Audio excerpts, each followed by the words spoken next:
أعوذ بالله من الشيطان الرجيم.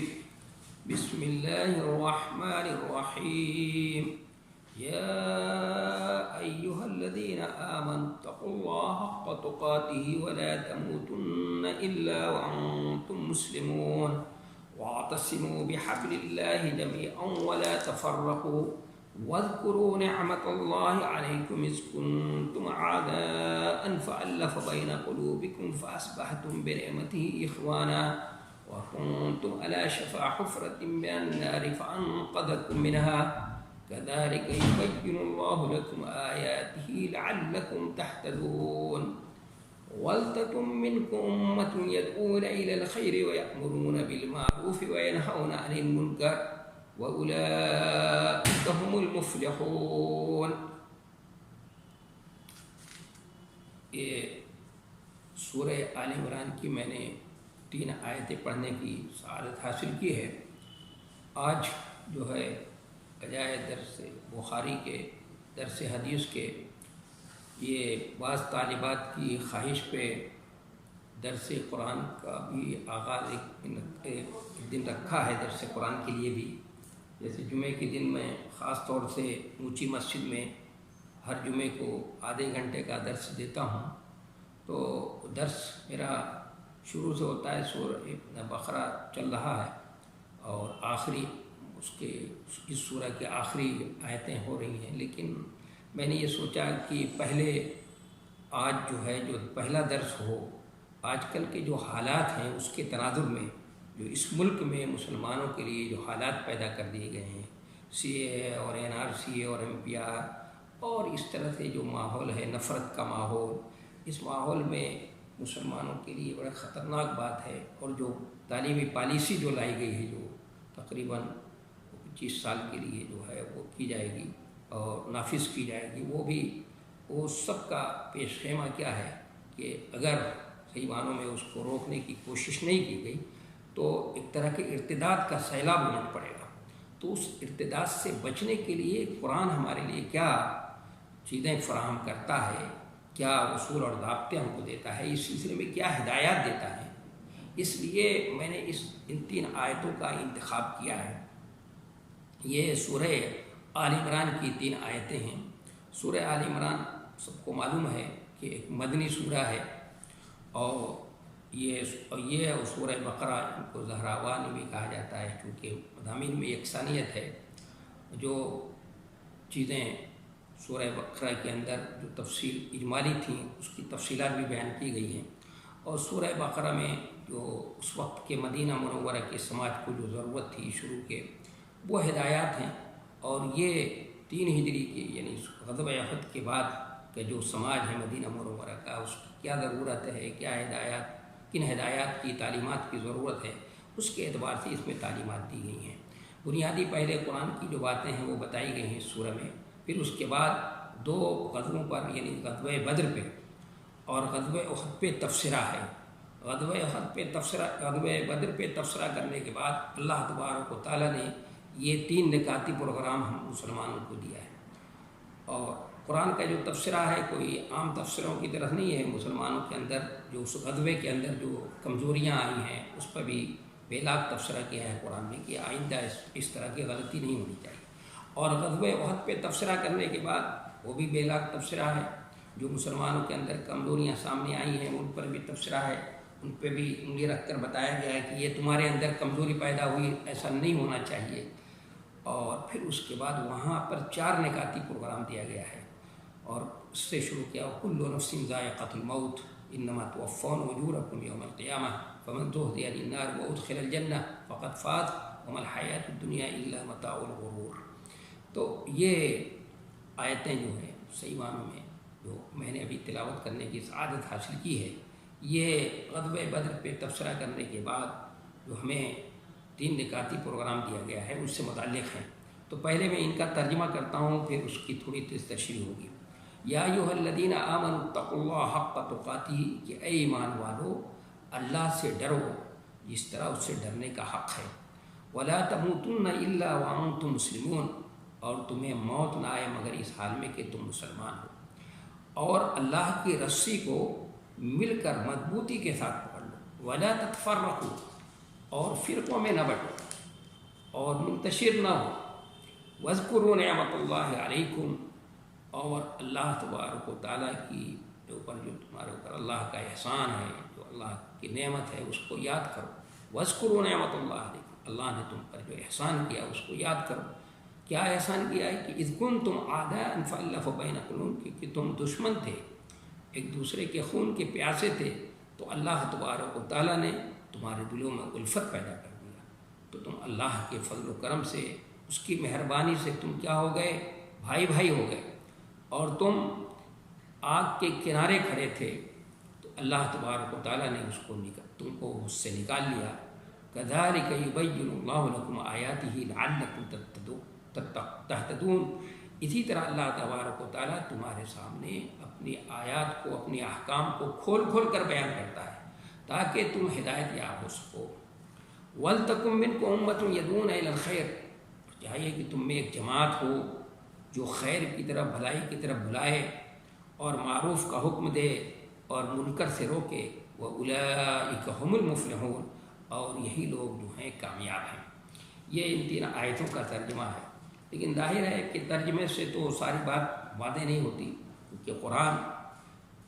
عربی فصیح و بلیغ زبان میں ہے اور اللہ کا کلام ہے۔ اس عربی زبان کی خصوصیت یہ ہے کہ مختصر بول میں بہت ساری باتیں کہی دی جاتی ہیں۔ تو یہ آیت کا پس منظر ہے۔ یہ اس سے پہلے جو آیت بیان کی گئی ہے، جو آیت ہے، اس میں اللہ تبارک و تعالیٰ نے ارتداد سے، فتنہ ارتداد سے ڈرایا ہے، اور اس کے انجام بد سے انسانوں کو ڈرایا ہے کہ نبی کی موجودگی میں، نبی تمہارے سامنے موجود ہیں اور وہ روشن ہدایات، روشن تعلیمات قرآن کی پڑھ کر سنا رہے ہیں، اور اس کے باوجود کوئی دین اسلام کو قبول نہ کرے اور اس سے مرتد ہو جائے، یا ایمان لانے کے بعد مرتد ہو جائے، تو یہ تو بہت بڑی محرومی کی بات ہے، بڑی بدبختی کی بات ہے۔ اس سے بڑھ کر بدبختی نہیں ہو سکتی۔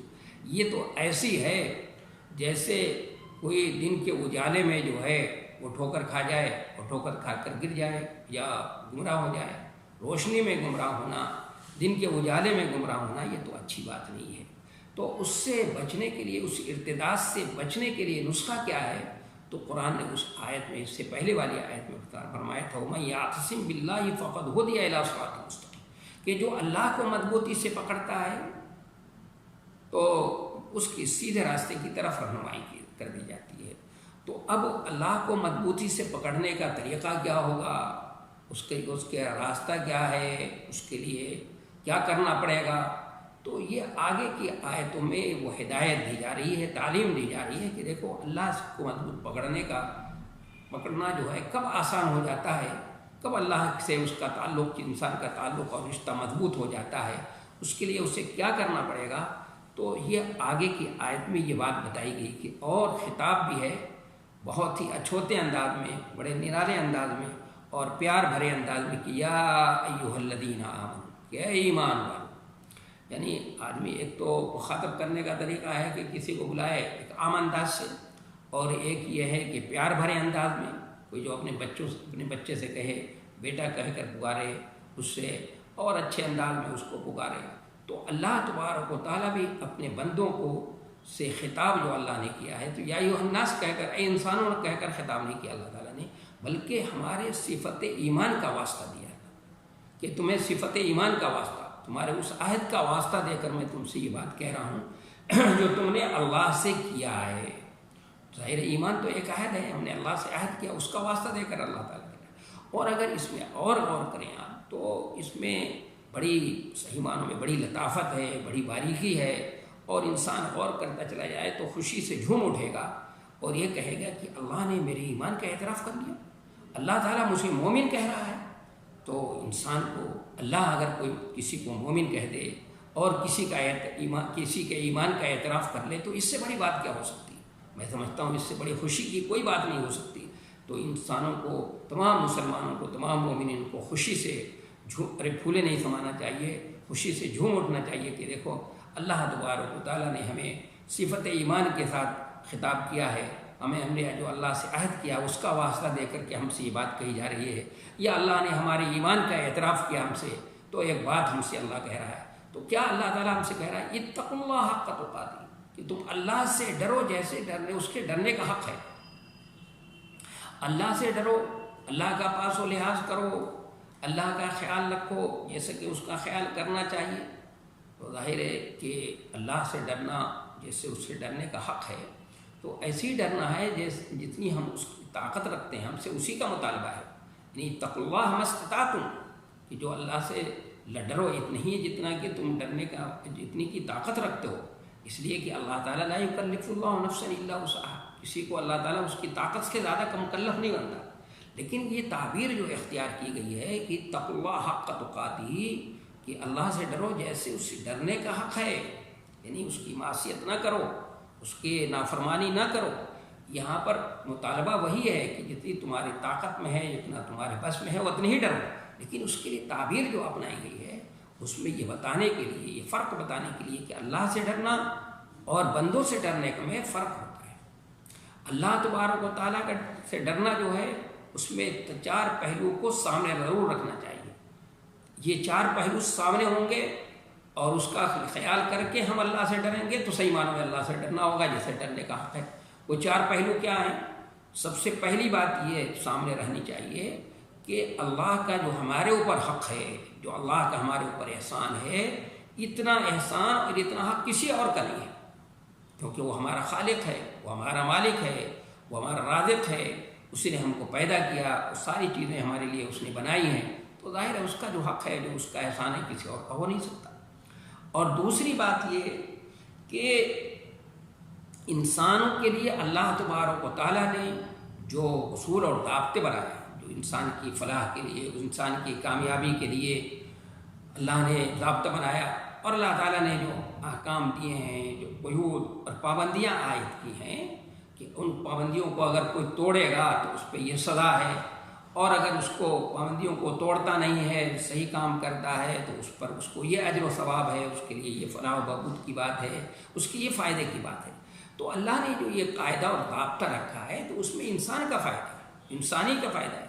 اگر اس کو قاعدے ضابطے کا خیال کرتا ہے تو انسان کا فائدہ ہے، اور نہیں کرے گا تو اسی کے لیے نقصان ہے۔ اسی کو نبی علیہ السلام نے عبداللہ ابن عباس رضی اللہ تعالیٰ عنہما سے فرمایا تھا، جبکہ وہ آپ کے پیچھے سفر کر رہے تھے، پیچھے بیٹھے ہوئے تھے سواری پر، تو آپ نے فرمایا یا غلام انی اعلمک کلمات، کہ اے بچے میں تم کو کچھ باتیں بتانا چاہتا ہوں، بڑی قیمتی باتیں ہیں۔ کیا فرمایا آپ نے؟ احفظ اللہ یحفظک، احفظ اللہ تجدہ تجاہک، کہ اللہ کی پابندی کرنا، اللہ کے احکام کی پابندی کرنا، اللہ تمہاری حفاظت کرے گا۔ اللہ کے احکام کی پابندی کرو گے، اللہ نے جن جو قیود اور پابندیاں عائد کی ہیں ان کا لحاظ کرو گے، اللہ کو اپنی نظروں کے سامنے پاؤ گے۔ یہ فائدہ بتایا ہے جناب نبی کریم صلی اللہ علیہ وسلم نے، اور وہ تفصیلی حدیث ہے کہ اذا سألت فاسأل اللہ واذا استعنت فاستعن باللہ واعلم ان الامة لو اجتمعت الا ينفعوك لم ينفعوك الا بشيء قد كتبه الله لك وان يضروك لم يضروك الا بشيء قد كتبه الله عليك ورفعت الاقلام وجفت الصحف۔ تو اللہ کے رسول نے یہ فائدہ بتایا، تو جو اللہ نے ہمارے اوپر احکام نافذ کیے ہیں اس کو فائدہ ہمیں حاصل ہوتا ہے اگر ہم ان کی پابندی کرتے ہیں تو، اور ان قیود کو توڑیں گے تو ہماری نقصان ہے۔ اور تیسری چیز ہمیں یہ سامنے رکھنی چاہیے کہ اللہ کی نظر میں ہم وقت ہیں، اللہ کی نظر سے کوئی اوجھل نہیں ہو سکتا، چاہے خلوت میں ہو یا جلوت میں ہو، کہیں پر بھی ہے وہ اللہ کی نگاہ میں۔ اور جب اللہ کی نظر میں ہے، اللہ کی نظر میں تو وہی چیز بھی ہے کہ ما توسوس به نفسه، تعالی ما توسوس به نفسه، انسان کے دل میں جو خیال پیدا ہوتا ہے اس سے بھی اللہ واقف ہے۔ تو جب اللہ کی نظر میں ہر چیز ہے، اس کی نگاہ میں سامنے ہم ہیں، تو اس سے ڈرنے کا کیسا ہونا چاہیے۔ اور چوتھی بات یہ کہ اللہ تبارک و تعالیٰ کسی کو سزا دینا چاہے تو کوئی اس کے سزا دینے سے روک نہیں سکتا، کوئی آڑے نہیں آ سکتا، اور اللہ اس دنیا میں بھی سزا دے سکتا ہے اور آخرت میں تو سزا دے گا جو اس کے احکام کو توڑے گا، یہ کرے گا۔ تو یہ 4 پہلو ہیں، اگر یہ چاروں پہلو ہمارے سامنے ہیں اور ان کا لحاظ کرتے ہوئے ہم اللہ تبارک و تعالیٰ سے ڈرتے ہیں تو صحیح معنوں میں اللہ سے ڈرنا ہوا جس طرح اللہ سے ڈرنے کا حق ہے، تو صحیح معنوں میں اللہ کے ڈرنے کا یہ حق ہوگا، اور اللہ سے اس طرح سے ڈرنا ہوگا جس طرح سے۔ اور اگر یہ چاروں پہلو نہیں ہیں سامنے تو اس کا حق بھی نہیں ادا ہوگا، تو اللہ کی طرح سے اس طرح سے کیسے ڈرنا ہوگا جیسے اللہ سے ڈرنا ہوگا۔ اس لیے ان چاروں پہلوؤں کو سامنے رکھنا چاہیے۔ جو لوگ اس کا خیال نہیں کرتے ہیں تو معمولی لوگوں کے ڈر سے خوف کی وجہ سے اللہ کے احکام کو توڑ دیتے ہیں. کبھی دنیا کے فائدے کے لیے لوگ اللہ کے احکام کو توڑ دیتے ہیں اور دنیا کا فائدہ حاصل کرتے ہیں اور سمجھتے ہیں اللہ کے غضب سے نہیں ڈرتے. اور آگے بتایا اللہ تبارک و تعالیٰ نے وَلَا تَمُوتُنَّ إِلَّا وَأَنْتُمْ مُسْلِمُونَ کہ تمہیں موت نہ آئے مگر اس حال میں کہ تم جو ہے تم مسلمان ہو. یعنی یہ اللہ سے ڈرنا جیسے ڈرنا چاہیے اس سے، یہ اللہ تعالیٰ نے بڑے اس حقیقت کو بڑے لطیف انداز میں واضح فرمایا ہے. کیا فرمایا کہ یہ اللہ سے ڈرنا عارضی نہیں ہونا چاہیے، وقتی نہیں ہونا چاہیے، بلکہ زندگی کا آغاز جس وقت ہوا، اس دنیا میں آئے جس وقت سے شعور سنبھال لیا اور شعور کی زندگی عمل کرے کہ زندگی شروع ہو گئی، اس وقت سے لے کر اس کے بعد جتنی بھی جد و جہد کریں ہم اس جد و جہد میں، اس کوشش میں، زندگی کے ہر مرحلے میں، زندگی کے ہر موڑ پر کیا ہونا چاہیے؟ اللہ کا پاس و لحاظ رہنا چاہیے، اللہ کا تقوی جو ہے دل کے اندر ہمیشہ رہنا چاہیے. یہ سلسلہ قائم رہنا چاہیے. ایسا نہ ہو کہ یہ سلسلہ کسی وقت جو ہے ٹوٹ جائے یا آخری وقت میں ٹوٹ گیا. تو اگر آخری وقت میں ٹوٹ گیا یا زندگی کی کسی مرحلے میں ٹوٹ گیا تو جو کچھ بھی کرے گا، عمل جو ہوگا وہ عمل اکارت ہو جائے گا، بیکار ہو جائے گا. اس لیے یہ فرمایا کہ یہ سلسلہ ٹوٹنا نہیں چاہیے اور یہ عارضی نہیں ہے. اور اس تعبیر میں یہ بات بھی ہے، یہ اشارہ بھی ہے اس بات کی طرف کہ یہ عام جو ہے یہ اللہ کے راستے پر چلنا اور تقویٰ کی زندگی اختیار کر کے اس طرح سے پوری زندگی کو گزار دینا، اللہ سے ڈر کر اس طرح سے ڈر کر زندگی گزارنا کوئی آسان کام نہیں ہے. اس راستے میں، زندگی کے راستے میں نشیب و فرات آئیں گے، پریشانیاں آئیں گی اور کبھی کبھی لوگ جو ہیں لالچ دے کر ولغلائیں گے، درست راستے سے بھٹکانا چاہیں گے. کسی طرح کا بھی موڑ آئے زندگی میں، اس طرح کا موڑ، تو کبھی بھی انسان کے پیر میں جنبش اور لغزش نہیں ہونی چاہیے.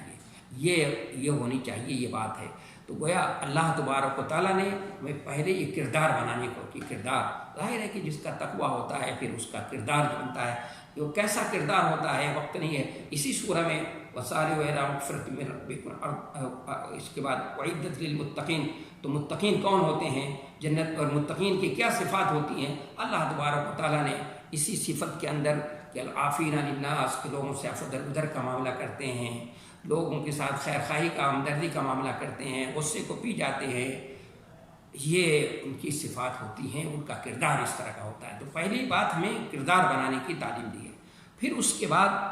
یہ فرمایا قرآن نے کہ وَاعْتَصِمُوا بِحَبْلِ اللَّهِ جَمِيعًا کہ اللہ کی رسی کو مل کر مضبوطی کے ساتھ پکڑ لو. اللہ کی رسی کیا ہے؟ تو رسی، حبل کے معنی عربی میں تو رسی کے آتے ہیں، چونکہ رسی سے جوڑنے کا کام کیا جاتا ہے تو اس میں تھوڑا اور وسعت دی گئی تو اس کے تعلق کے لیے بھی استعمال ہونے لگا. اور چونکہ پھر تھوڑی وسعت دی گئی تو معاہدے کے لیے بھی یہ لفظ جو ہے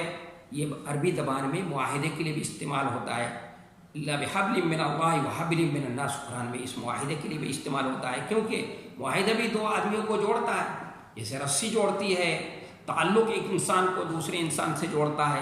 اس طرح سے یہ ہم رسی کی طرح جوڑنے کا کام معاہدہ بھی کرتا ہے. تو اس طرح سے اس کے معنی میں وسعت دی گئی. تو یہاں پر حبل سے کیا مراد ہے؟ تو کچھ لوگوں نے کہا حبل سے مراد قرآن ہے، کسی نے کہا اللہ کا عہد مراد ہے، کسی نے کہا کہ دین مراد ہے، کسی نے اور بات کہی ہے. لیکن سب کا لب لباب خلاصہ یہی ہے کہ چاہے آپ قرآن مانیں حبل سے یا اس اللہ کا دین، زیادہ بہتر یہ ہے کہ یہاں پر اللہ کے دین کو جو ہے مانا جائے کہ تم اللہ کے دین کو مضبوطی سے پکڑ لو، مل کر مضبوطی سے پکڑ لو. یعنی جو آپ پہلے بات کہی گئی یوما یعتصم باللہ کہ جو اللہ کو پکڑ لے تو اللہ ظاہر پکڑنے کی اور چھونے کی چیز نہیں ہے، کیا چیز پکڑے؟ تو اس کی وضاحت کی. القرآن یفسر بعضہ بعضا، قرآن کیا کرتا ہے؟ تفسیر بیان کرتا ہے کہ اللہ کو پکڑنے کا مطلب یہ ہے کہ اللہ کے دین کو مضبوطی سے مل کر پکڑ لیا جائے. اللہ کے دین کو مضبوطی سے مل کر پکڑ لیا جائے. مضبوطی سے مل کر پکڑنے پر زور دیا جا رہا ہے کیونکہ اللہ کا دین جو ہے یہ اس کی حیثیت کیا ہے؟ ایک رسی کی ہے.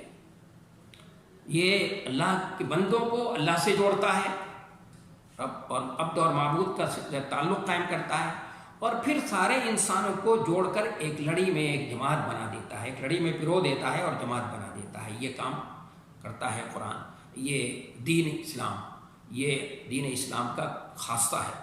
اور دوسری بات یہ کہ اس پر زور اور طاقت دی گئی واعتصموا بحبل اللہ جمیعا، کہ اللہ کے رسی کو مضبوطی سے مل کر کے مضبوطی سے پکڑ لو، کا مطلب یہ ہے کہ تمہارے نظر میں دین ہی کی اہمیت ہو، تمہاری زندگی میں دین کی اہمیت ہو، تم دین کے غلبے کے لیے، دین کی اقامت کے لیے، دین کو پوری دنیا میں نافذ کرنے کے لیے کوشاں ہو، اور دین ہی کے لیے ایک دوسرے کا تعاون بھی کرو۔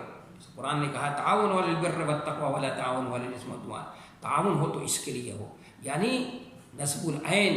جو دین کا غلبہ، دین کی اقامت، یہ پیش نظر ہو۔ اور اس میں تنبیہ اس بات کی طرف یہ بھی ہے کہ اس سے ہٹنا نہیں ہے۔ اگر اس اقامت دین سے، نصب العین سے ہٹا کوئی اور دین کی اہمیت اس کی زندگی میں کم ہوئی تو کیا ہوگا؟ پھر وہ فروعات کی طرف چلے گا، جزیات کی طرف لڑنے لگے گا، پھر انتشار پیدا ہو جائے گا، اختلافات پیدا ہوگا، جیسے کہ آج کل ہو رہا ہے، جیسا کہ ہم دیکھ رہے ہیں، جیسے گزشتہ قوموں میں بنی اسرائیل کے اندر، یہود و نصارہ کے اندر، کہ انہوں نے بھی حق کو چھوڑا، جنہیں حق کو چھوڑا تو فروعات میں اور جزیات میں لڑ کر مختلف خانوں میں، مختلف ٹولیوں میں بٹ گئے، جیسے آج ہمارا حال ہے۔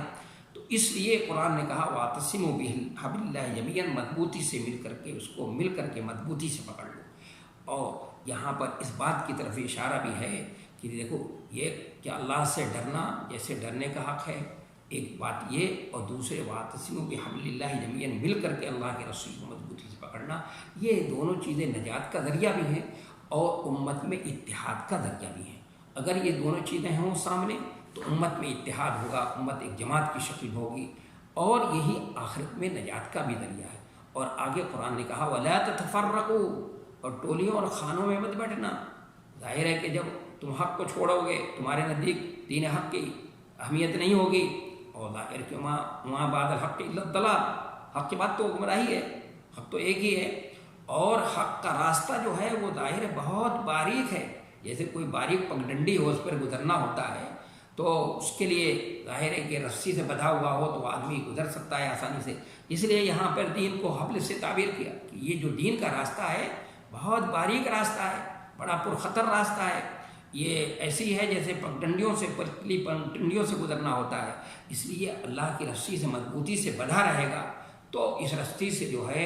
اس دین سے کبھی پھسل نہیں سکتا، اور راہ راست سے کبھی پھسل نہیں سکتا، کبھی گمراہ نہیں ہو سکتا ہے۔ اس لیے اس سے بدر رہو گے تو ٹولیوں میں نہیں بٹو گے، ورنہ اگر اس سے ہٹے تو ظاہر ہے اس کے ٹولیوں میں بٹنا ضروری ہوگا۔ اس کے بعد اللہ تبارک و تعالیٰ نے انسانوں کے اوپر، اس وقت کے اور آج کے بھی انسانوں پہ اللہ تعالیٰ نے جو عظیم احسان کیا ہے، اس احسان عظیم کا تذکرہ کیا ہے دنیاوی اعتبار سے، اور پھر دوسرا جو اللہ تعالیٰ نے احسان کیا ہے اخروی اعتبار سے، ان دونوں کا تذکرہ کیا ہے۔ اور صحیح معنوں میں دیکھا جائے یہ قرآن کا اعجاز ہے کہ پورے نبی صلی اللہ علیہ وسلم کی آمد سے پہلے کی جو تاریخ ہے اور اس کے بعد آپ کے آمد کے بعد کی جو صورتحال ہے، اس کو دو لفظوں میں قرآن مجید نے کیا کر دیا، بیان کر دیا ہے، کہ قرآن نے بیان کیا کہ وَاذْكُرُوا نِعْمَتَ اللَّهِ، اللہ کے اوپر اپنی نعمت کا، سے احسان کا کو یاد کرو، جب کہ تم کیا تھے، تم دشمن تھے، آپس میں ایک دوسرے کے خون کے پیاسے تھے۔ اور ظاہر ہے جن کے سامنے یہ بات کہی جا رہی ہے، اوس اور خزرج کے لوگ، ابھی جناب نبی کریم صلی اللہ علیہ وسلم کی ہجرت سے پہلے 100 سال پہلے اور اس سے کچھ پہلے یہودیوں کے چڑھانے سے ان کے درمیان بے شمار جنگیں ہوئیں، جنگ سمیر ہوئی، جنگ سرارہ ہوئی، اور حاطب و بلتع کی جنگ ہوئی، اور بیاس کی جنگ ہوئی، اور بے شمار جانیں گئی، ان کی زمینیں جائیدادیں بک گئی، یہودیوں کے یہاں مزدور ہو گئے، سب کچھ کھو بیٹھے یہ۔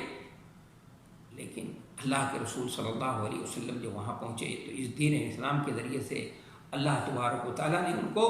بھائی بھائی بنا دیا۔ اس لیے قرآن نے کہا فَأَلَّفَ بَيْنَ قُلُوبِكُمْ فَأَصْبَحْتُمْ بِنِعْمَتِهِ إِخْوَانًا، کہ اللہ نے تمہارے دلوں میں الفت پیدا کر دی اور تم اللہ کی مہربانی سے تم بھائی بھائی ہو گئے۔ پہلے کیا تھے؟ ایک اوس اور خزرج والے ایک دوسرے کے خون کے پیاسے تھے، ہر شخص زمانے جاہلیت میں ایک شخص کا خون کا پیاسا تھا، لیکن اس دین اسلام کے ذریعے سے، جناب نبی کریم صلی اللہ علیہ وسلم کی تعلیمات کے ذریعے سے اللہ تبارک و تعالیٰ نے ان کو بھائی بھائی بنا دیا، اور ایسا بھائی بھائی بنا دیا، اور اس طرح سے بھائی چارے کا انہوں نے ثبوت دیا کہ انسانی تاریخ اس کی نظیر پیش کرنے سے کیا ہے، آج انسانی تاریخ اس کی نظیر پیش کرنے سے قاصر ہے۔ اور اللہ تبارک و تعالیٰ نے آگے آخری وہ بتایا احسان، اخروی احسان یہ بتایا کہ تم جہنم کے آگ کے کنارے کھڑے تھے، تم تباہی کے کگار پر تھے، انسانیت نے طے کر لیا تھا ہم کو جو ہے کیا کرنا ہے، مر جانا ہے، تباہ ہو جانا ہے، لیکن اللہ تبارک و تعالیٰ نے اپنے لطف و کرم کے ذریعے سے، اس دین اسلام کے ذریعے سے تم کو اس جہنم کی آگ سے بچا لیا، اس آگ کے کگار پہ تم کھڑے تھے، اس سے تم کو نکال لیا، جس کو جناب نبی کریم صلی اللہ علیہ وسلم نے اپنی حدیثوں میں ایک بتایا ہے، اس کی تمثیل، اس کی مثال دے کر کہ تم آگ کے کنارے بیٹھے ہو، آگ میں جانا چاہ رہے ہو، میں کمر پکڑ کر کے کیا کر رہا ہوں، نکال رہا ہوں، تو جناب نبی کریم صلی اللہ علیہ وسلم کے ذریعے اور اس دین کے ذریعے سے، دین اسلام کے ذریعے سے اللہ تبارک و تعالیٰ نے لوگوں کو تباہی بتا دی۔ پھر اس کے بعد یہ فرمایا اللہ تعالیٰ نے کذالک یبین اللہ لکم آیاتہ لعلکم تہتدون، اسی طرح اللہ تعالیٰ اپنی ہدایات کو، اپنی تعلیمات کو کھول کھول کر تمہارے بیان کرتا ہے۔ اس تعلیمات کو کیوں کھول کر بیان کیا اللہ تعالیٰ نے؟ اس لیے کہ انسانوں کو اس کے لیے اس میں بھلائی کا سامان ہے، اس میں ان کے لیے بڑی اہم ہدایات ہیں، یعنی ان ہدایات پہ عمل کریں تو صحیح معنوں میں ان کی زندگی امن و سکون کی زندگی ہو سکتی ہے، چین و سکون کی زندگی ہو سکتی ہے، بھائی چارے کی زندگی ہو سکتی ہے، ایک جماعتی زندگی ہو سکتی ہے، ان کے اندر انتشار نہیں ہوگا، ان کے اندر خلفشار نہیں ہوگا۔ یہ تعلیمات بڑی اہم ہیں، یہ ہدایات بڑی اہم ہیں، اس لیے اللہ تبارک و تعالیٰ جب بھی کبھی ایسا موقع ہوتا ہے تو قرآن میں ایسے موقع پر اللہ تبارک و تعالیٰ یہی فرماتا ہے۔ اس لیے یہاں پر بھی فرمایا کذالک یبین اللہ لکم آیاتہ لعلکم تہتدون، تاکہ تم اللہ تعالیٰ کھول کھول کر بیان کر رہا ہے اپنے حکام کو، اپنی تعلیمات کو، تاکہ تم ہدایت یاب ہو جاؤ، تمہاری بھلائی کے لیے کر رہا ہے، تمہارے فائدے کے لیے یہ باتیں بتا رہا ہے۔ اس کے بعد آخری تعلیم جو امت کو یہ دی گئی ہے اور یہ بتایا گیا ہے، کیونکہ انسان جو ہے، پہلی بات یہ سمجھ لینا چاہیے، انسان جو ہے مٹی سے پیدا کیا گیا، فرشتوں کو اللہ نے نور سے پیدا کیا، نور سے کوئی سی چیز کو نہیں بنایا جا سکتا، اور جنوں کو آگ سے پیدا کیا، آگ سے بھی نہیں بنایا جا سکتا، لیکن مٹی سے تو بنایا جا سکتا ہے۔ جیسے کمہار کیا کرتا ہے، مٹی کو بناتا ہے، اس سے اچھے اچھے برتن بنا لیتا ہے، پیالہ اور گلاس بنا لیتا ہے، اور اچھے اچھے برتن بنا لیتا ہے، تو مٹی سے بنانے کا کام کیا جا سکتا ہے۔ لیکن مٹی کی یہ بھی خاصیت ہے کہ اگر اس کو بنایا نہ جائے، اس کو سنوارنے کی کوشش نہ کرتی رہ جائے، تو وہ پھر کیا ہوتا ہے، وہ مٹی جو کی طبیعت ہے، جو فطرت ہے، وہ نیچے کو چلی جاتی ہے۔ اس لیے قرآن نے کہا وَلَقَدْ خَلَقْنَا الْإِنسَانَ فِي أَحْسَنِ تَقْوِيمٍ ثُمَّ رَدَدْنَاهُ أَسْفَلَ سَافِلِينَ، کہ ہم نے انسان کو اچھے ڈھانچے میں پیدا کیا، پھر کیا کر دیا، اس کو اسفل سافلین تک پہنچا دیا۔ اگر اس کی اصلاح نہ ہو، اس کی تنبیہ نہ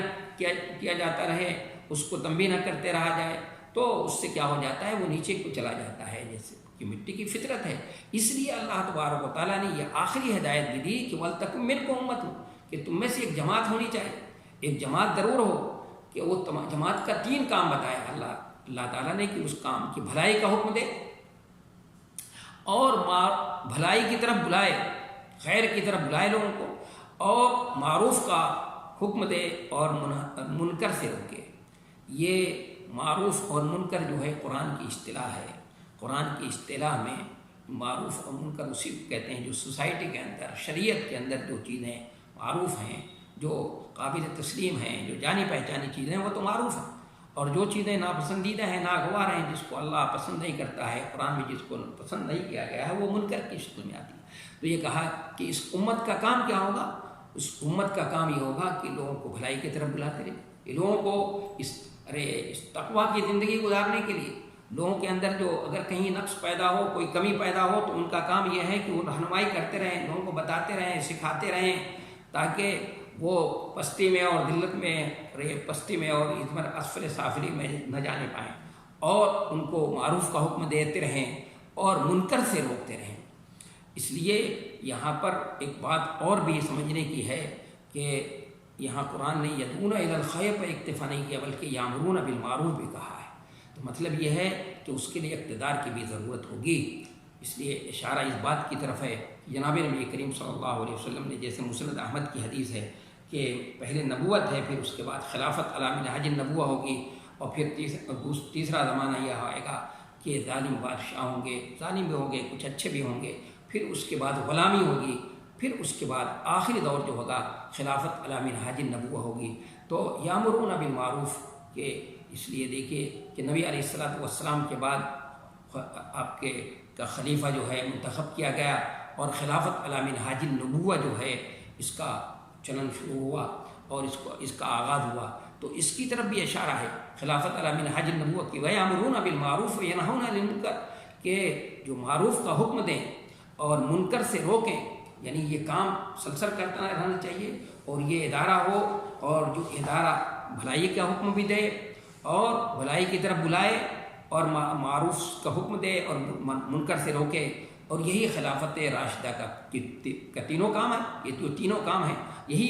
تینوں کام جو ہیں سے مل کر کے خلافت راشدہ بنتی ہے صحیح معنوں میں۔ تو یہی تین کام بتایا کہ یہ کام ایک امت میں ایک گروہ ہونا چاہیے، ایک جماعت ہو جو یہ کام کرتی رہے، نہیں تو امت میں جو ہے یہ کیا ہوگا، امت پھر بگاڑ کی طرف چل پڑے گی۔ اس لیے اس کو بگاڑ سے روکنے کے لیے، اس کو بنانے اور سنوارنے کے لیے یہ ذمہ داری یہ سونپی گئی ایک امت کے اوپر۔ اور آگے کہا اولئک ھم المفلحون، یہ سب کے سب لوگ کیا ہیں، یہی در حقیقت کامیاب ہیں۔ یعنی امت کو صرف نہیں کہا جا رہا ہے کہ یہ امت کامیاب ہے، بلکہ وہ سب لوگ کامیاب ہوں گے جو اس امت کے بتائے ہوئے جو یہ ذمہ داری رکھی گئی ہے اور اس کے مطابق عمل کریں گے، ان ہدایات کے مطابق عمل کریں گے، تعلیمات کے مطابق عمل کریں گے، تو سب کامیاب ہیں۔ اور جب قرآن کامیابی کی بات کرتا ہے تو صرف دنیا کی کامیابی کی بات نہیں کرتا، دنیا کی کامیابی تو کوئی اس کے نزدیک کوئی اہمیت نہیں ہے زیادہ، بلکہ آخرت کی کامیابی کی بات کرتا ہے، کہتا ہے کہ دنیا میں بھی کامیاب ہوں گے اور آخرت میں بھی ایسے لوگ کامیاب ہوں گے۔ وما توفیق الا باللہ، وآخر دعوانا الحمد للہ والسلام علیکم۔